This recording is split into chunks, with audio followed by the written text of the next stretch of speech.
All right, everybody, welcome to building an unlicensed 802.11 particle accelerator. My name is Travis. On social media, I can be found as W9HAX. A bit about me, I'm from the Madison area, just north of, up in Wanakee. I live with my wife, my 3 kids. Some of my hobbies include fitness. I like barbell lifting, I like cardio. Into grilling, so smoking meats, but also recently I got a Blackstone griddle, so if I do hibachis and smash burgers and breakfast on that, so those are some of the things I like.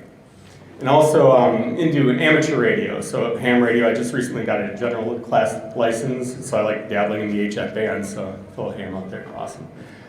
For my day-to-day job, I do penetration testing with a firm called TrustedSec.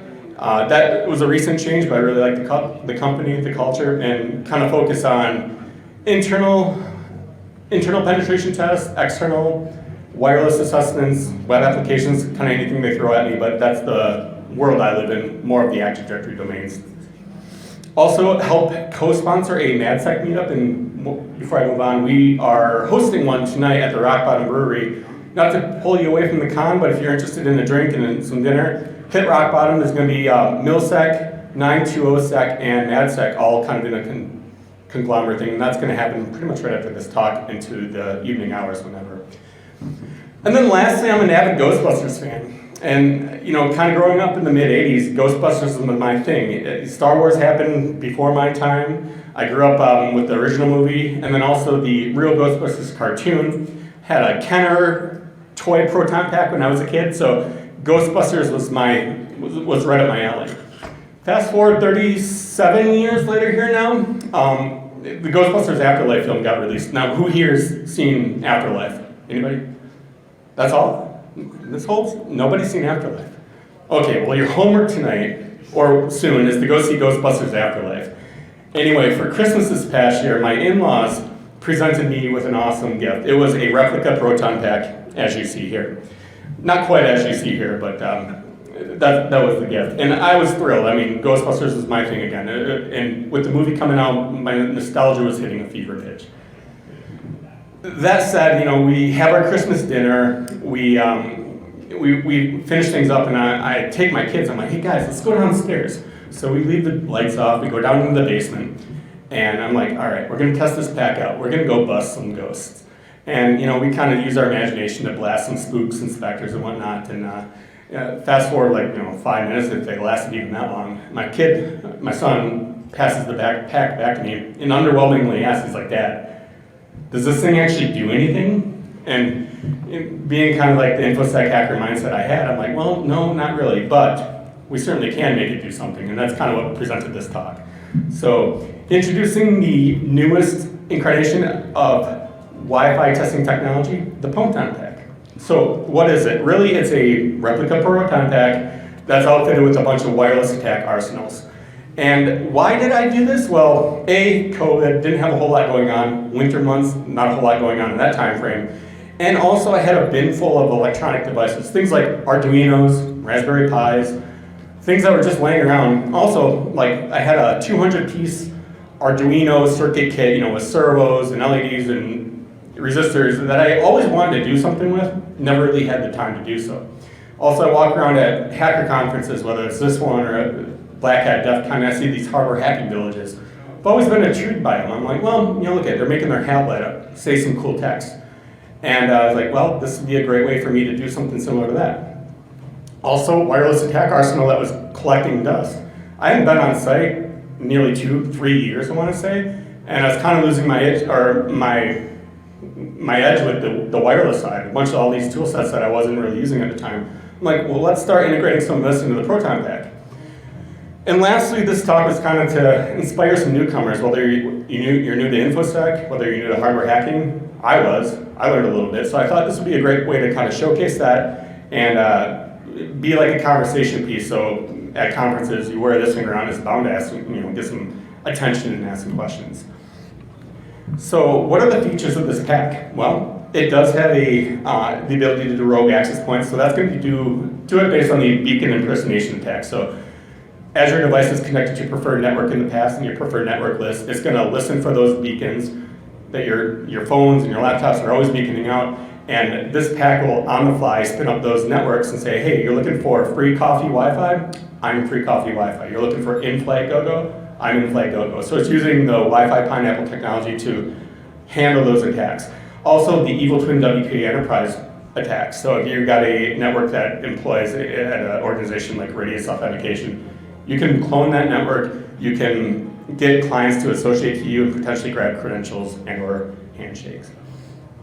It does spectrum analysis. This is kind of a cool thing on the pack. So it supports both the 2.4 and 5 gigahertz spectrum. And actually, we'll go over it a little bit more in depth, but on the Neutrino one, there's a microcontroller that has an OLED display that will actually read out different channels, the strengths, the activity, the targets, the clients, all within that little display. So as you're going there, you can kind of get a real readout and really feel like you're doing something with it when you're holding the wand. It does WPA attacks, so it's going to look for your partial and full handshakes, so there's ePOL packets. If clients are out associating networks, it's going to find those handshakes, capture them, you can take them offline for key recovery. And also the PMKID attacks, so that's going to be if your network is clientless, you can attack the access point. And if you find these PMKID association frames, you can take those, potentially crack them offline based on a weak algorithm that's often employed with those. And then lastly, deauthentication attacks. Again, through the wand and also through a few of these other antennas at the top. It's constantly monitoring, looking for networks, and you can go selectively target certain networks and or clients to knock offline, and that's kind of cool with the blaster. That's the whole concept. You kind of point with a directional Yagi antenna where you want to go, you blast it, and it knocks it offline. You capture the handshakes on these antennas at the top. So looking from the exterior, so we got at the top here, 2 role-based antennas, that's option number 1, and those are again for your rogue APs. You got a Pwnton that I implemented in here. Really that was because I wanted to get familiar with the Pwnton. I know I see Ryan in the crowd, he's done a lot of work with that. I wanted to kind of get familiar with the project. I've never really touched it before. So it's got a built-in Pwnton. It's got a 3.8 inch or a 3x8 LED matrix display. Again, something I wanted to kind of get familiar with, never really done it. So I'm like, well, let's throw an LED matrix on there. And that's, again, to advertise information about the pack and the tones. Now, check one thing.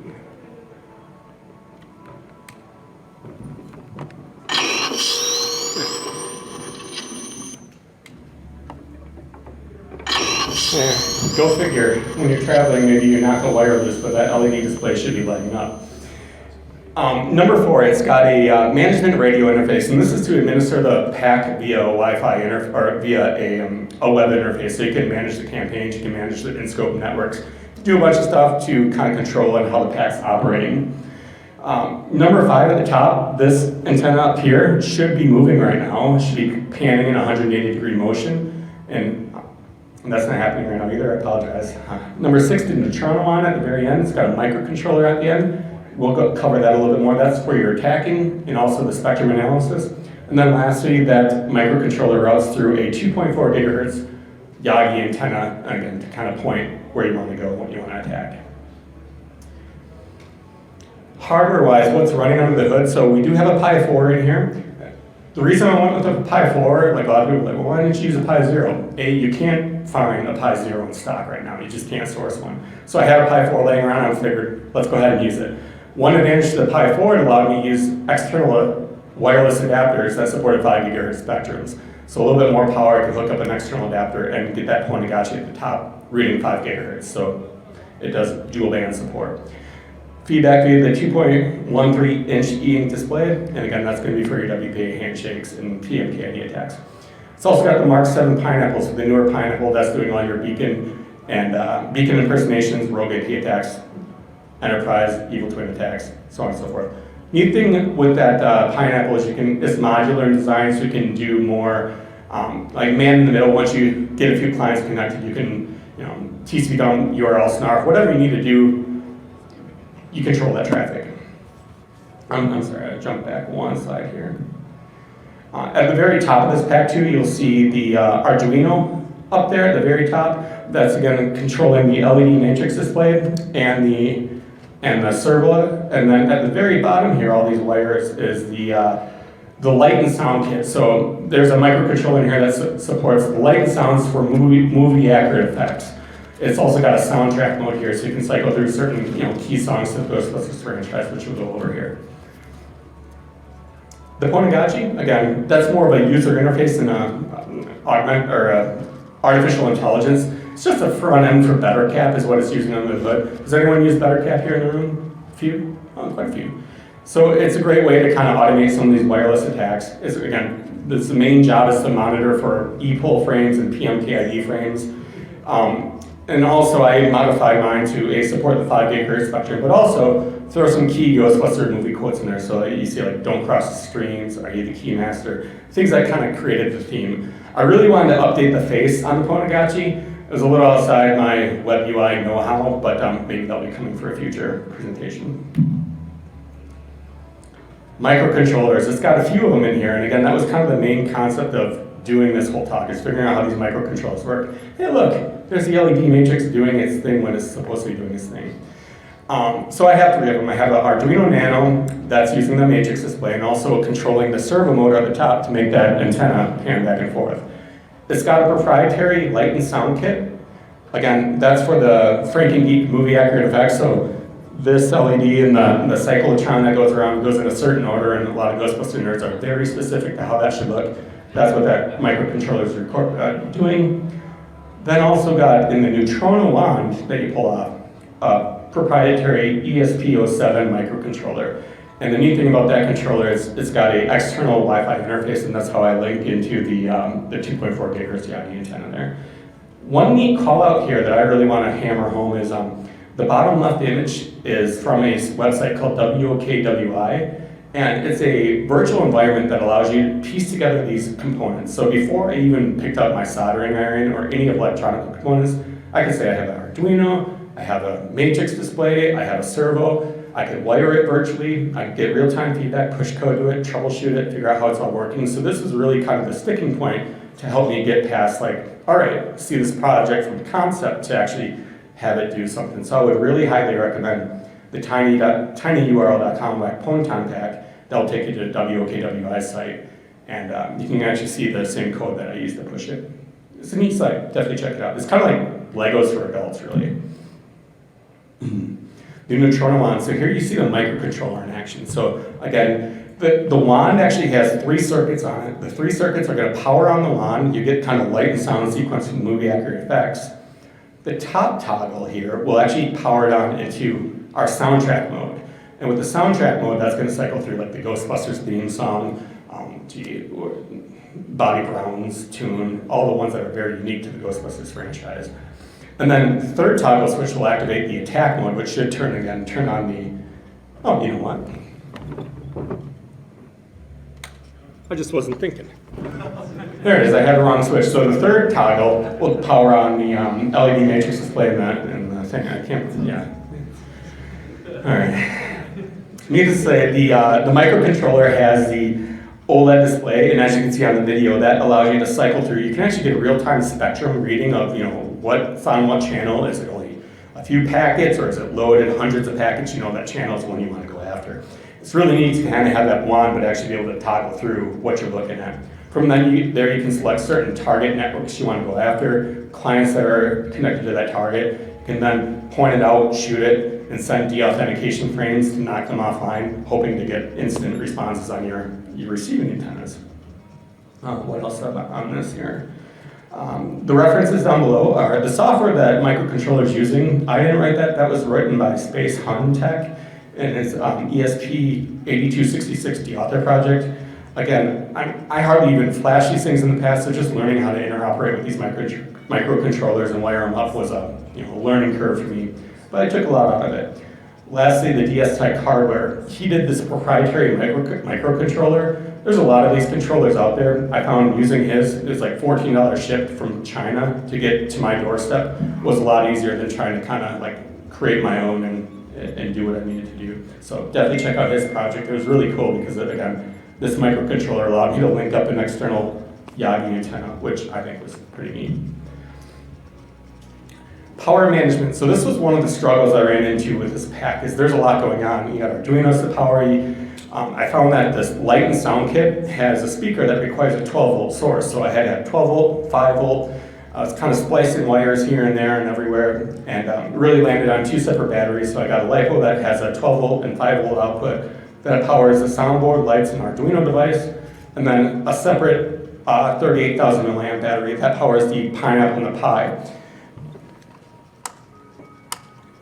And at the bottom here, you'll actually see two switches here. Those are going to independently control each of the pineapples and the Pi. So again, when you turn on the pack, it doesn't just draw the battery, because those two devices will draw them down. So you can toggle them on as you need to. And I thought that was kind of a neat little ad to say, okay, I want the pineapple now, I want the Pi now, and I can toggle those and control those.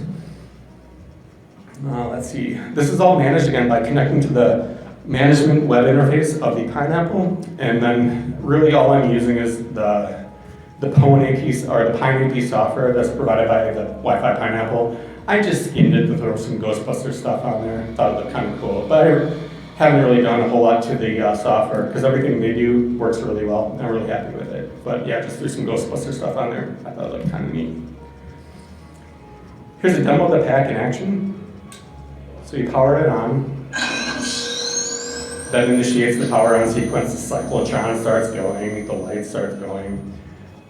It's the blaster effect.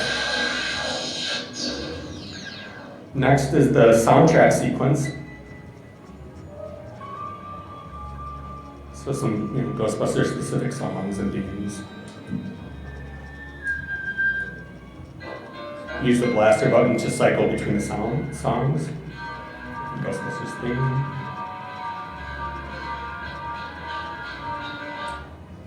And then lastly, the attack mode. Toggle that on, turns on your LED matrix, turns on the panel antenna, and that's kind of it. So that said, that's my talk about the Pwnton Pack, the build, why I built such a thing. Follow me on social media, W9HX. If you're into grilling, if you're into Ghostbusters, anything of that nature, give me a shout. And a reminder that MadSec, NeilSec, and 92 are meeting at the rock bottom shortly after this talk, but no rush to get over there. So that's all I have. Thanks for joining.